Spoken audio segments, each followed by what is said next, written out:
అమరావతిలో న్యాయ మణిహారం, రాజధాని ప్రస్థానంలో మరో మైలురాయి. రాజధాని అమరావతి రూపురేఖలు మారుతున్నాయి. ఒకనాడు కేవలం పునాదులుగా పరిమితమైన కళలు నేడు అత్యాధునిక భవన రూపాలుగా నిర్మాణమయ్యాయి.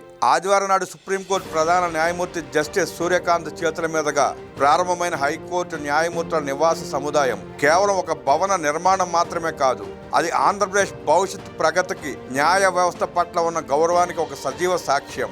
సిఆర్డీఏ ఆధ్వర్యంలో సుమారు 33.20 ఎకరాల సువిశాల విస్తీర్ణంలో అత్యంత ప్రతిష్టాత్మకంగా ప్రాజెక్టు రూపుదిద్దుకుంది. అత్యంత ప్రతిష్టాత్మకంగా ఈ ప్రాజెక్టు రూపుదిద్దుకుంది.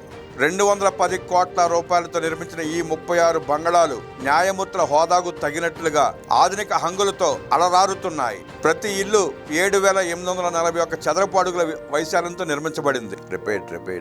ప్రతి ఇల్లు 7,841 చదరపు అడుగుల వైశాల్యంతో నిర్మించబడింది. కేవలం నివాసం మాత్రమే కాకుండా హోమ్ ఆఫీస్, వెయిటింగ్ హాల్స్ వంటి వసతులతో న్యాయమూర్తుల కార్యకలాపాలకు ఆటంకం కలగకుండా తీర్చిదిద్దారు.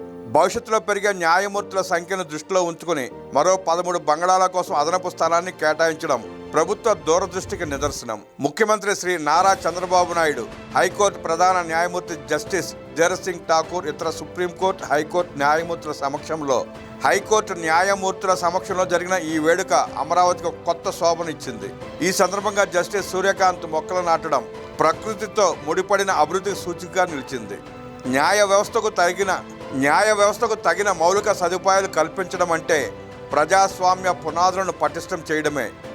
బిఎస్ఆర్ ఇన్ఫ్రాటెక్ ఈ నిర్మాణ బాధ్యతలను సకాలంలో పూర్తి చేయడం గమనార్హం.